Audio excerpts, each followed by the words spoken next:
Hello, Grade 12 University. It's Faisal here coming at you with your class of the day for June 2nd. Before we get started here, a couple of things I want to just call to your attention. First of all, I talked about this last week, but they asked me to tell you again.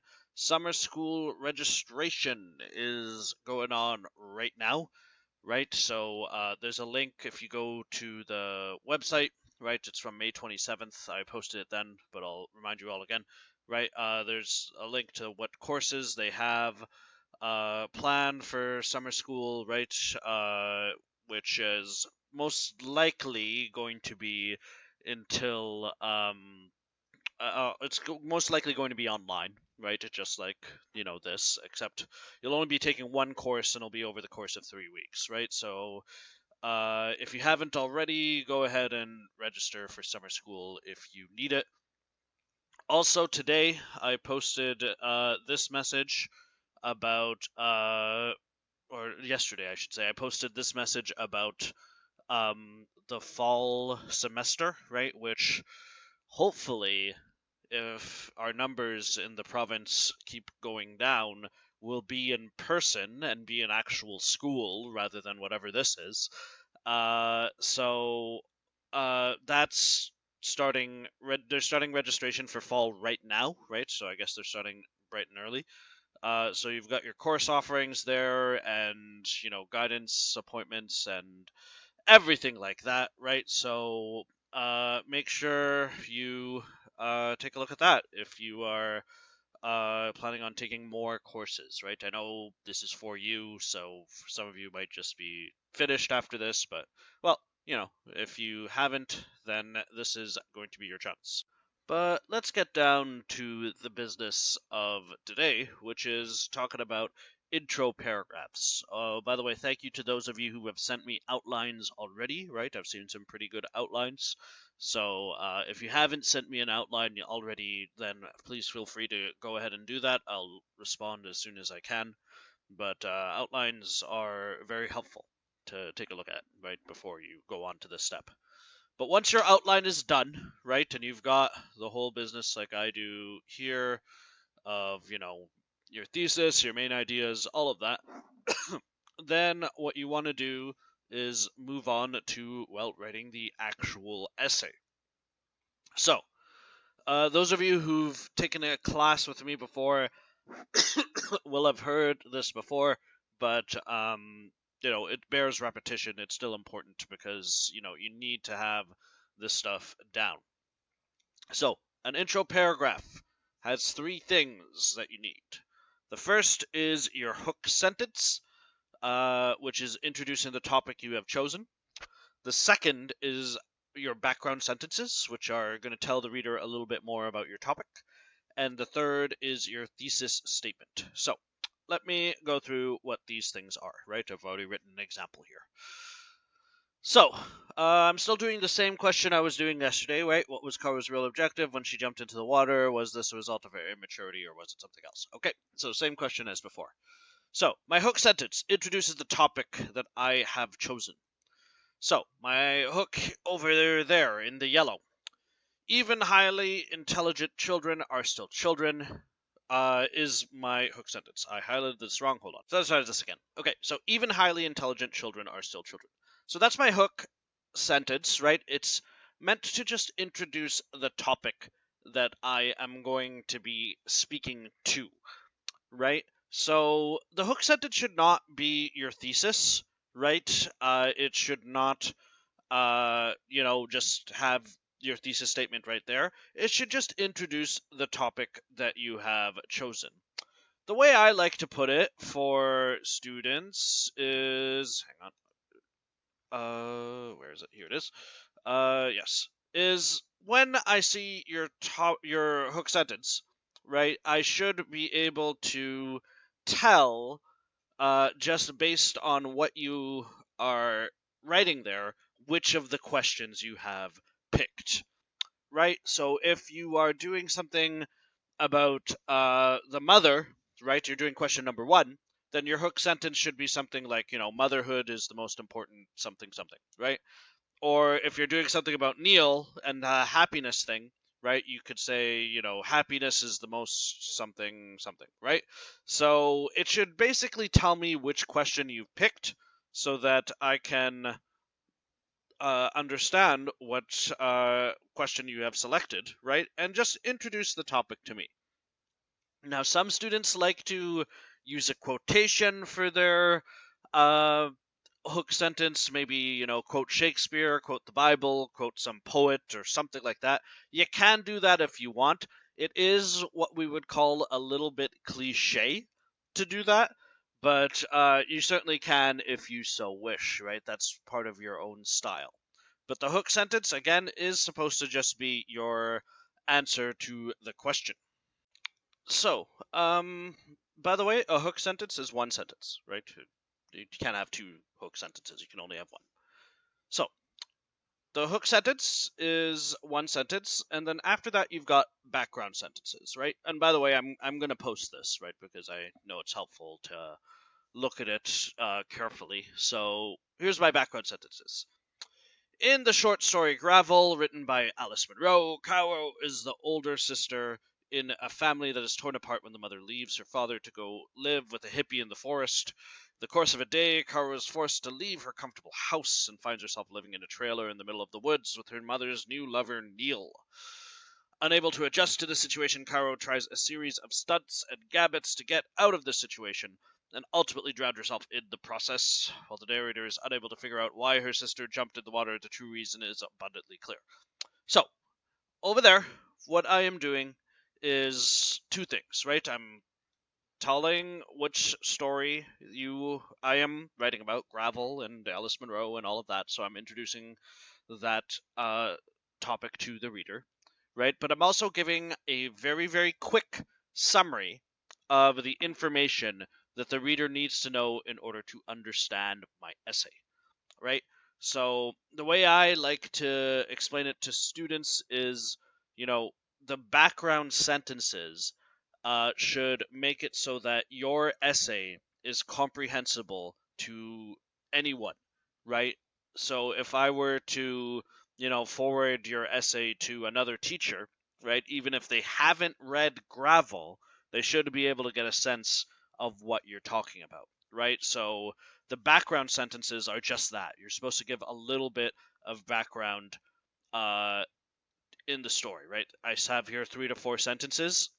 Don't summarize the whole story. Just give the important details. Now, let me actually take it a step further by what I mean by important. So, my background sentences are all about Caro, right? Because my question is about Caro.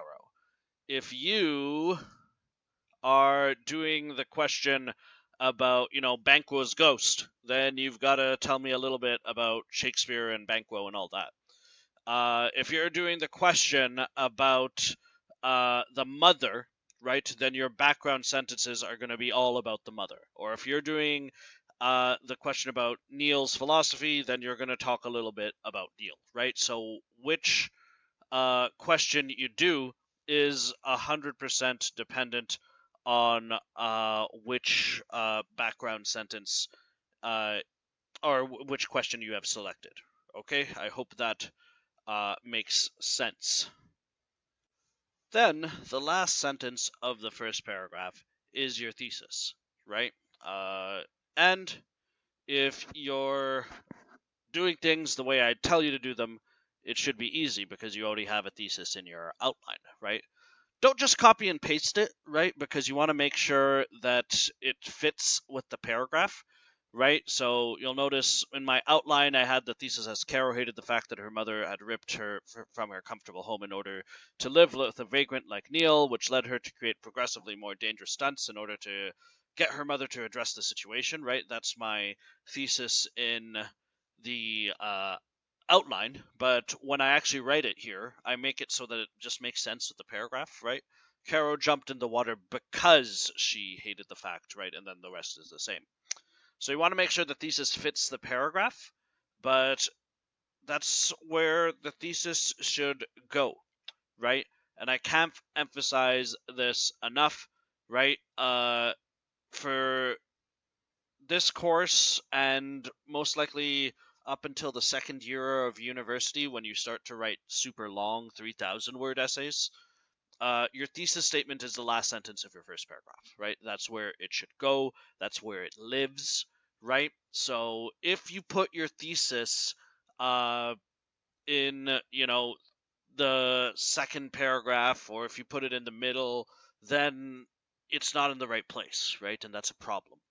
I should also emphasize that a thesis at this level needs to just be one sentence, right? So if your thesis is 2 sentences long, right? Like, for instance, if I made it like this, period here, and this led her to progressively create, uh, that, right, where I've got a 2-sentence thesis there, that's no good too, right? I want one sentence for your thesis. It can be a long sentence if you want, as long as it's not a run-on sentence or a fragment. That would be a disaster. But thesis should be just one sentence, right? And it should live at the bottom of your first paragraph. Very important, right? I know you guys are in 4U, and I probably don't have to tell you this, but if you do this, right, what I just did there, with these spaces, then it's bad, right? This is a failed essay already, right? Because, well, you've ruined your paragraph structure in that case.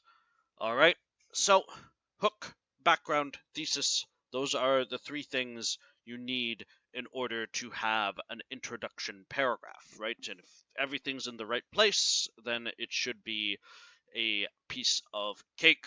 All right, so please let me know if you have any questions about that.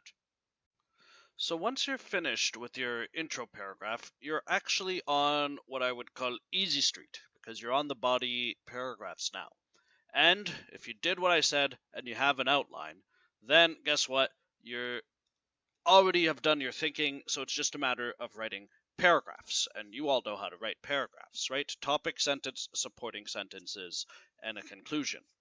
So I've made an example body paragraph right here, right? I'll be gradually writing an entire essay, as you guys do, over the course of the week.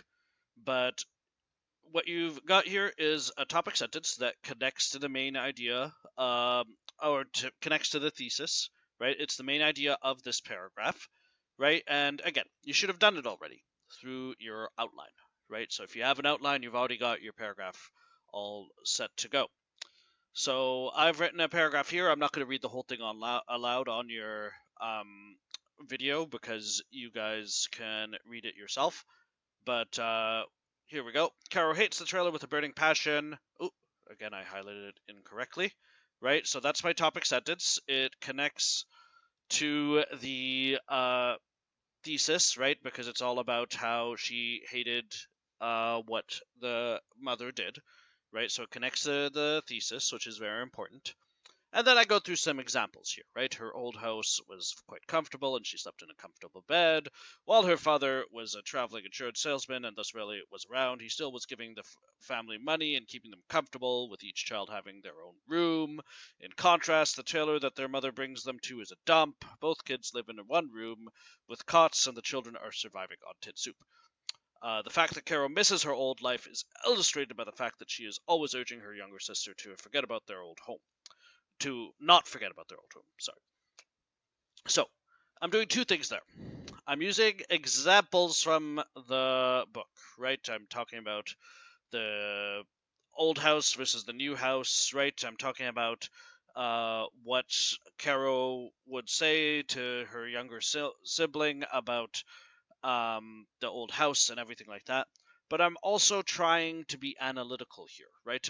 Don't just retell the story, guys, right? You want to put in your own thoughts and your own argument, right? Everything you say should be building your argument, right? So don't think, oh, I just have to retell the story here, right? No, you've got to give me things like, the fact that Carol misses her old life is illustrated by, right? Give me stuff like that, right?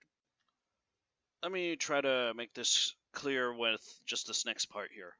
Caro is worried about her dog, who is going wild and is also constantly clashing with Neil, who she finds to be both ignorant and annoying. For instance, Neil claims that wolves hibernate, which Caro knows from her school to be completely incorrect, right? So that section there are my examples, right, from the text. But then I've got this. In this situation, Caro is living with poor conditions with a strange and visibly ignorant man who she clearly despises, right? That's my analysis, right? Those are my thoughts, right? So you need both of those things as you build that argument. Last thing you need is a concluding sentence, right? Which is, in my case, it is thus completely unsurprising that she would decide to lash out and try to find a way to escape her circumstances. So you want to conclude all of your sentences, all of your paragraphs. You don't want them to just end, right? And it's a good idea to connect back to the thesis, right? So doing that is a good idea. Now, that's the basics of how to write body paragraphs and intro paragraphs for that matter. So, I hope you guys are plugging along with these essays, right? If you have any questions, you can email me and also send me outlines and everything like that. Tomorrow, I will talk about quotation and how we should effectively quote the stories and quote anything else. And also, one of the most important things, how to cite, right? Because citing is, of course, one of the most important things you can do in academia, right? So we'll be talking about that tomorrow, as well as how to format your essay, or maybe I'll leave that one till Wednesday. So, that's all I will say for today, though, and I hope this essay is going well. I will post these notes on the website for you to look at. And yeah, if you have any questions, ask me. Take care, guys.